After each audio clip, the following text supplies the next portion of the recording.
They told you to slow down, to think it through, to wait until you felt ready, and while you were being trained to hesitate, the world kept moving without you. That's the part no one admits. Life doesn't pause while you gather courage. Opportunity doesn't tap its foot politely. It replaces you. The difference between those who rule their path and those who spend their lives explaining why they didn't act comes down to one thing: decisive force. Not chaos, not anger. Force, directed, controlled, unapologetic. Most people confuse aggression with recklessness because they've never learned discipline. Real aggression isn't loud. It doesn't flail. It advances. It's the ability to commit fully when others are still negotiating with their fear. It's the refusal to ask permission from doubt. While they analyze every possible outcome, you move. While they imagine failure, you apply pressure. While they wait for confidence to arrive, you manufacture it through action. Fear doesn't disappear when you're strong. It just loses authority. Pain doesn't vanish. It becomes instruction. Resistance doesn't mean stop, it means you've reached something worth taking. The world will always push back. That's the test. Not to see if you're capable, but to see if you're serious. Weak minds look for comfort. Strong ones look for leverage. You weren't built to orbit other people's decisions. You weren't wired to live on standby. Every voice that told you to be patient was really asking you to stay manageable. Every rule that told you to wait your turn was designed by someone who didn't want you accelerating past them. History isn't written by the cautious. It's claimed by those who act before the crowd agrees it's safe. Understand this: there is no perfect moment. There is only the moment you decide to move. Hesitation is the tax you pay for fear, and the longer you stall, the more expensive it becomes. Someone else is always ready to step into the space you leave open. Someone else is always willing to apply pressure where you held back. Power isn't a gift. It's not granted. It's built through friction.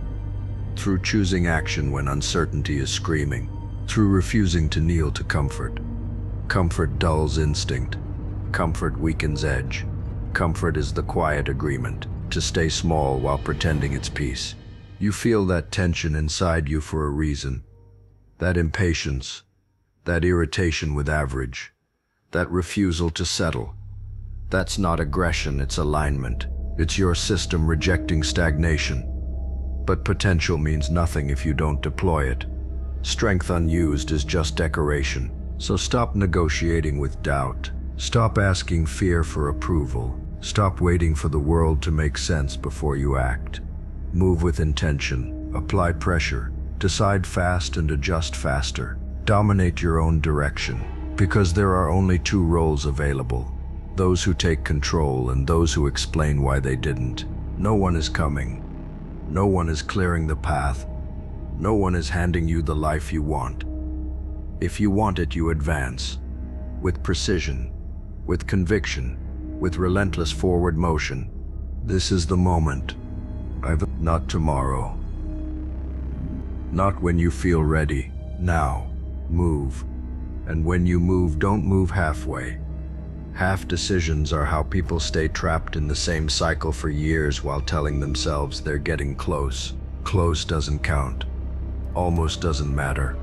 The world only reacts to commitment. When you step forward with certainty, reality adjusts. Doors don't open for those who knock timidly. They open for those who push with intent. You're going to feel resistance the moment you accelerate. Expect it. That pressure isn't a warning sign, it's confirmation. Resistance shows up when you've crossed the line between wishing and taking. Most people turn back right there because the friction scares them. You don't. You lean into it. You use it to sharpen focus. Pressure doesn't crush the disciplined, it forges them. There will be voices too.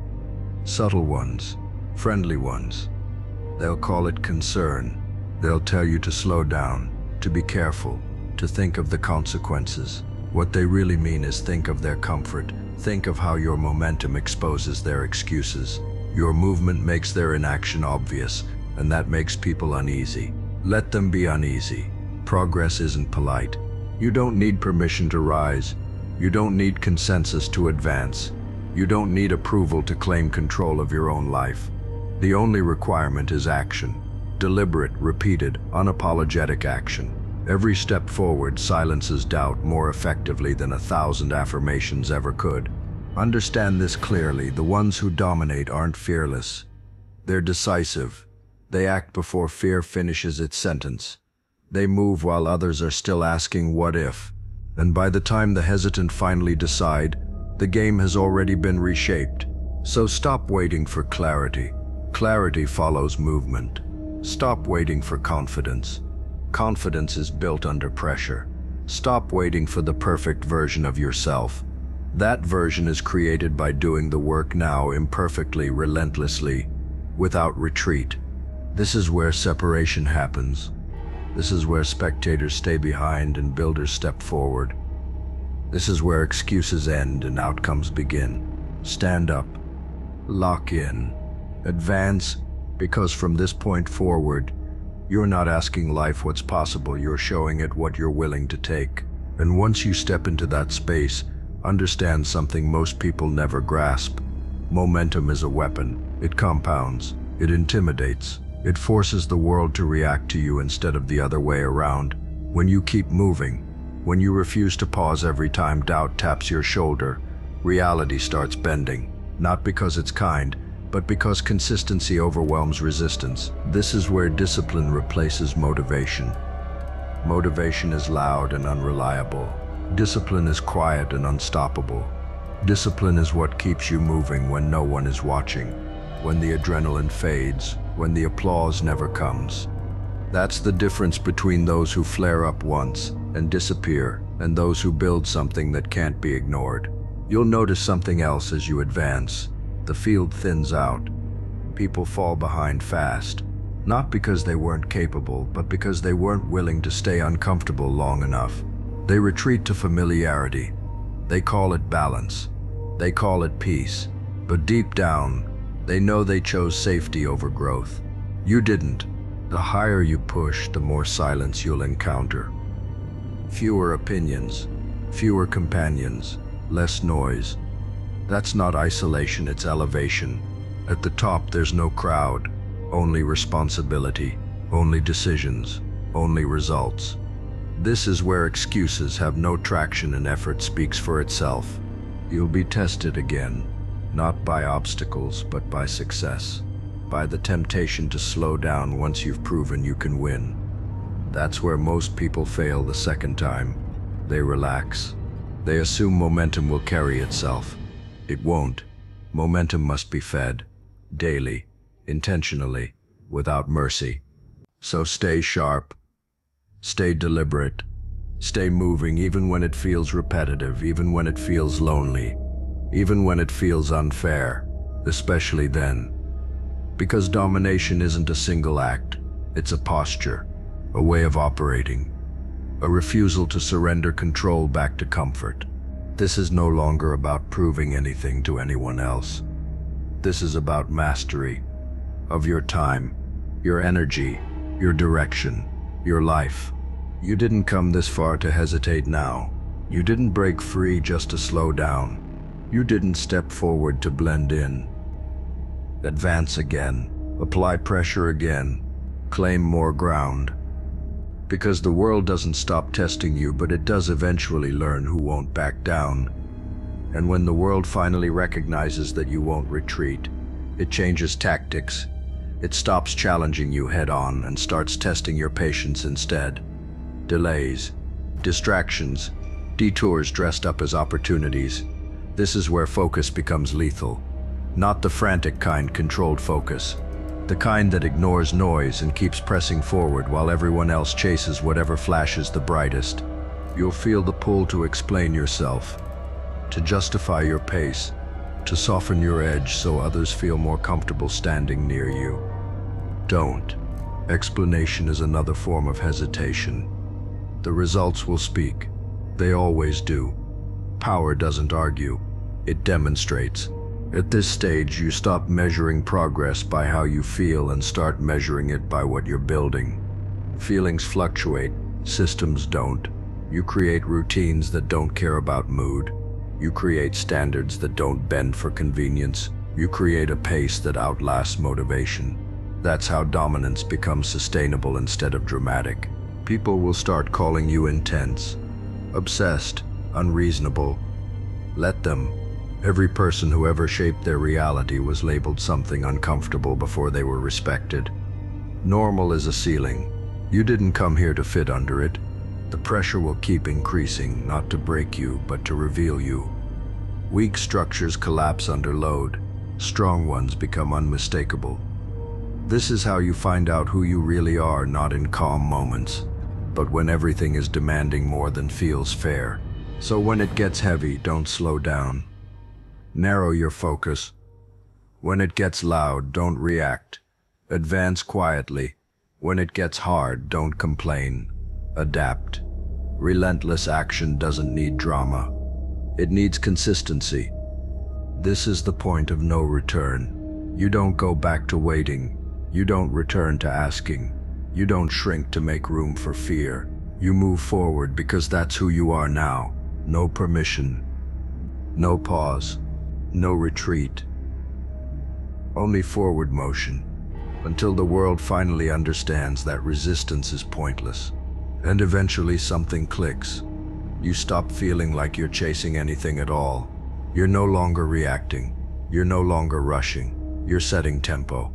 That's the shift most people never reach. When urgency turns into authority. When movement becomes natural instead of forced. When effort feels heavy to others but precise to you. This is where control sharpens. You don't waste energy on unnecessary battles. You don't flinch at noise. You don't get pulled into proving yourself. You choose your moments. You apply pressure exactly where it matters. That's not restraint, that's mastery. Anyone can charge blindly. Very few can advance with restraint and still dominate. You start to see the patterns. Who panics under pressure? Who collapses when momentum is required? Who talks big until commitment is demanded? And you realize you're not built like that. You don't need constant reassurance. You don't need perfect conditions. You operate under uncertainty because uncertainty is familiar territory now. At this level, hesitation feels foreign. Waiting feels unnatural. Standing still feels heavier than moving forward. You trust your ability to adapt because you've done it repeatedly. You've already survived the worst parts of becoming sharper. The rest is execution. And here's the truth most won't admit. The world doesn't actually hate power. It fears unearned power. But disciplined power, controlled power, that earns respect fast. When people see you move without panic, decide without apology and stand without compromise, they adjust. They either follow your lead or step aside. This is where dominance stops being loud and becomes undeniable. You don't announce it, you embody it. Your presence changes rooms. Your decisions carry weight. Your silence says more than most people's speeches. So don't slow down now. This isn't the moment to relax your grip. This is the moment to refine it, to tighten your standards, to protect your momentum, to demand more from yourself than the world ever could. Because from here on out, you're not trying to become someone else. You're enforcing who you already are. Move with intention. Act without delay. Hold the line. The waiting version of you is gone. And the one standing here now doesn't ask, doesn't hesitate, doesn't stop. Like, comment, and subscribe.